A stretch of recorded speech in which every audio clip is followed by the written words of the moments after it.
ever listen to podcasts that sound like this? Hey, welcome back to the Super OK Podcast, where our audio sounds mediocre. Or do you prefer podcasts that sound more like this? Crisp, clear, fun, easy to listen to, and full of awesomeness? Well, then you should check out Spoiler Country, hosted exclusively over at Spoilerverse.com. This is Bridging the Geekdoms. I'm Robert Slavinsky. This is going to be my Black Widow spoiler review, so sit back and get ready.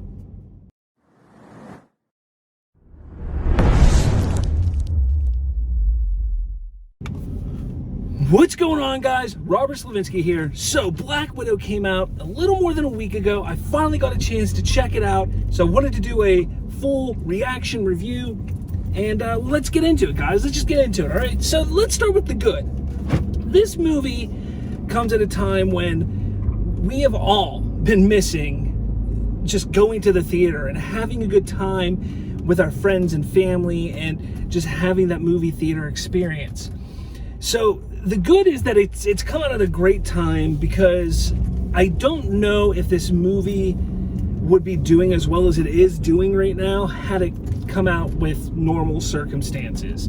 Now, before I get into the bad, continuing with the good, you know, David Harbour playing Red Guardian was fantastic. He is just a true pleasure and joy to watch on screen anymore in anything that he's in. And he really steals the show in this movie and kind of makes me want to see a Red Guardian series or movie or something like that. And I was talking to John from Spoiler Country, and he made a really cool idea, said it gave a really cool idea of, like, they should have a Red Guardian show where it's David Harbour sitting there telling stories about his interactions with Captain America through the history that he had against him, and how these moments that he goes against who he's saying is Captain America, you know, it's like he's acting like it's this epic battle, but Captain America just doesn't pay attention to him and cares nothing about him. Something like that I think would be really cool. I also thought it'd be kind of neat to have him face off against Isaiah Bradley. But there's a lot that they could do with that character, especially if they're willing to explore the past when it comes to some of these characters. I think it could be a lot of fun. I know a lot of people really like the Florence Pugh character, Yelena. I'm going to get into that actually with the bad. It's an unpopular opinion, but I really didn't think that she was all that great. But some more of the good, honestly, it was just nice that there was a Marvel movie to watch. It's been a while, so it's nice to watch that. But honestly, besides that, the good, I don't see what all of the hype and excitement is about. I think it is coming from the fact that we just haven't had a Marvel movie for 2 years, and people wanted to watch a Marvel film. And I think that is where a lot of the excitement and hype and joy is coming from in watching this movie. I will say that the beginning, the first, like 5-10 minutes or so, that's really good. I really enjoyed that. And honestly, that's what I want to see. Give me a Red Guardian movie about that, even about the relationship that he builds with these two girls and just them living as spies in America. I think that would be really cool to watch and witness and experience as well. But this is where I'm going to get into it, guys. 3 minutes of good, if that. Now I'm going to get into the bad. This movie just wasn't good. It just wasn't good. I wish people would be willing to realize that all Marvel is not good. And, you know, there's going to be people that sit there and scream at me and say, well, you know, Thor 2 was terrible, or Iron Man 3 is bad. But they're not saying that these movies are bad movies because they're actually bad movies. Because honestly, I think Thor 2 is actually better than what a lot of people give it credit for. They're afraid to say when a Marvel movie is actually a bad movie. And another great example what this movie really reminded me of was just how poorly thought out Captain America Civil War was. That is a very bad movie as a movie, especially a movie in the MCU. And Black Widow is kind of the same thing. It just isn't fully fleshed out or thought out of a movie. And you can see that in the story and how everybody develops and where the character arcs are at, as well as even some of the reveals and different instances in this movie. It's not all there yet. I think if they could have taken some time maybe to develop it maybe a little bit longer, maybe develop, maybe take another 2-3 months to develop the script before going to shoot, I think that they would have actually had a better movie. Now, we all like Scarlett Johansson. Scarlett Johansson is great. She has been phenomenal as Black Widow. There's some things about her recently that have been a little suspicious if people saw the remarks she made about Joss Whedon, but other than that, she has been a trooper when it comes to the Avengers and the MCU. And when we saw her pass in Endgame, it hit emotionally. I mean, not for me. I didn't cry at that moment. I was shocked that they killed her off. I wasn't expecting it, but it was one of those things like, oh man, no more Black Widow. But does anybody really stay dead in comics? So, she's been great, but this film just doesn't do her justice. It's more like she is a tool in this movie rather than the driving force of the film. And the movie is called Black Widow, named after her character, and yet she seems like she plays second or third or fourth fiddle to everybody else in this movie. So that, to me, I sit there and I'm like, well, why? Like, what's the point of making this movie about Black Widow if you're not going to really explore Black Widow? You know what I mean? Let's get into the really bad here, and the really, really bad is Taskmaster. Look, I'm not going to sit here and say I'm the biggest Taskmaster fan from the comics. For those of you who watch my show or listen to my podcast, you know that when it comes to comic books, I always swayed more towards DC to begin with. I did know of Taskmaster, and I do know that, his abilities are being able to basically copy perfectly the other person's abilities. I was looking forward to that. I thought this could be really cool to witness and see on screen, and I liked the idea of bringing in Red Guardian, who is like a Captain America type of soldier, to face off against Taskmaster, I can't say it, Taskmaster, and even Black Widow, to see him go up face to face against Black Widow, I thought would be really, really cool to witness as well. But holy shit, was this a letdown. Not only was the reveal of who playing Taskmaster just a ridiculous, there's no other way to put it, but the fight scenes were just uninspiring. There was nothing that was exciting about them.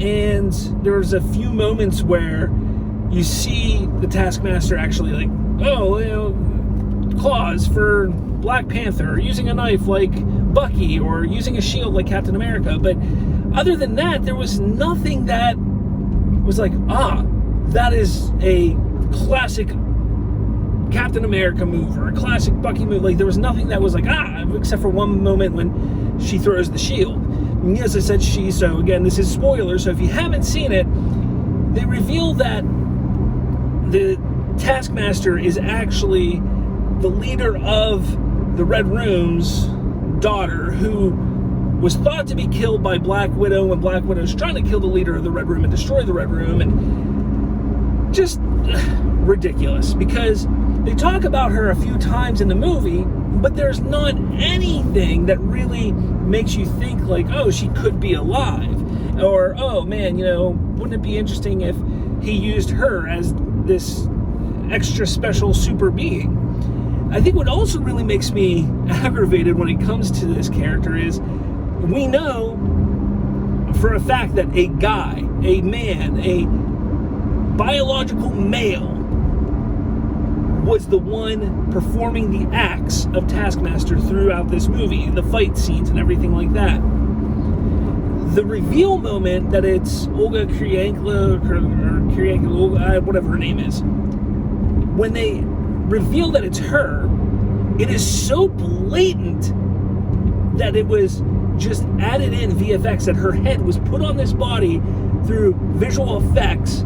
It's so blatantly obvious by them just not cleaning up around the head and everything that it's really hard to take it seriously at that moment. And the fact that she is the one that is Taskmaster doing all this stuff is supposed to have an emotional impact on Black Widow.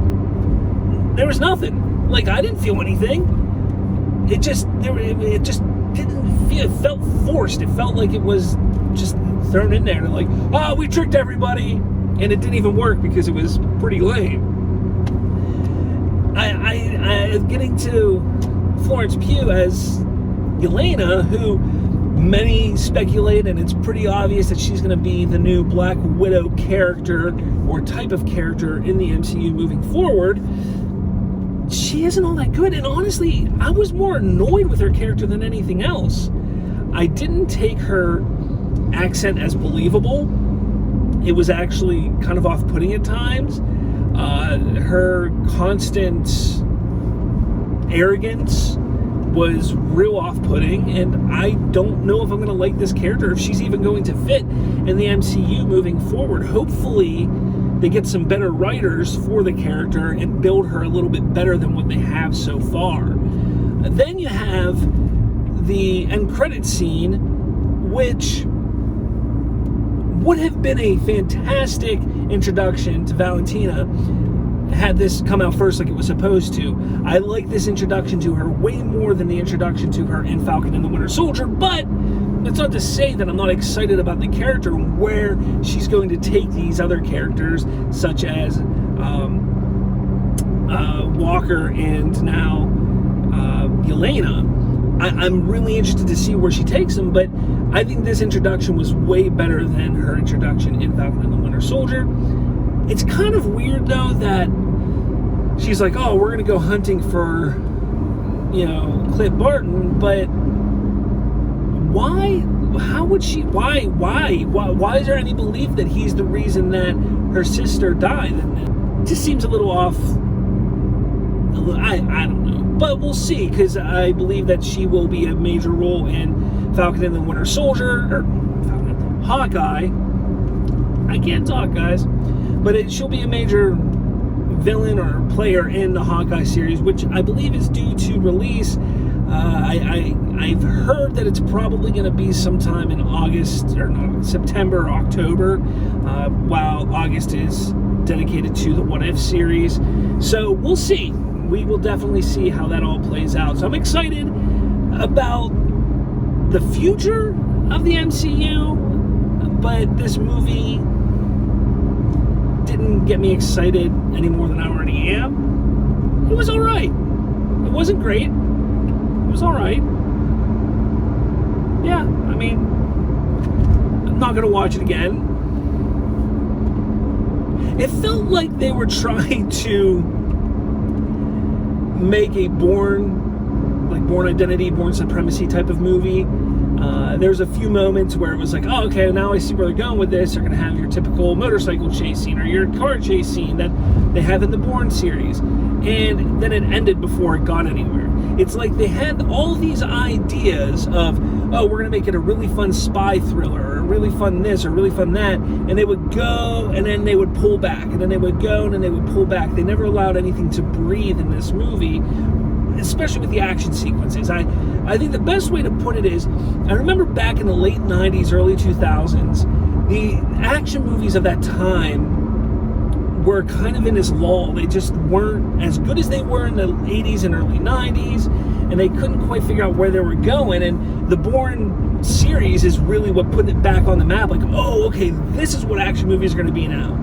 But back before that, you just didn't have, you had these action movies that they didn't know how to focus on a good story and give you good action. It was kind of like they would half-ass both, and it would just be a little bit of a disappointing of a movie. And that's kind of what happened here. You just didn't get enough action that was enjoyable or interesting, and the story was just kind of flat. It just didn't give you any substance. So that's my reaction and review of Black Widow. I want to know your thoughts. Let me know in the comments below what you thought of Black Widow. I went on a 10-minute rant of the bad, but only have like a 2.5-minute rant of the good. That's pretty sad. Hey, congratulations to them for making a shit ton of money, but Again, I think it's only happening because people miss the genre. People miss the MCU, and they want to see something within that universe, especially film-wise. And of course, everybody did love Black Widow. She's been a fantastic character in MCU since, 2010? Is that when Iron Man 2 came out? 2010, 2011, something like that. So, yeah, why the hell not? Let me know your thoughts. And I guess that's all, guys. So I will talk at all of you later. What's going on, guys? Did you enjoy this video? If you did, make sure you smash that like button. And for more, hit subscribe with that little notification bell. That way, you'll be notified every time a new episode drops. Thanks for watching, and I'll catch you all later.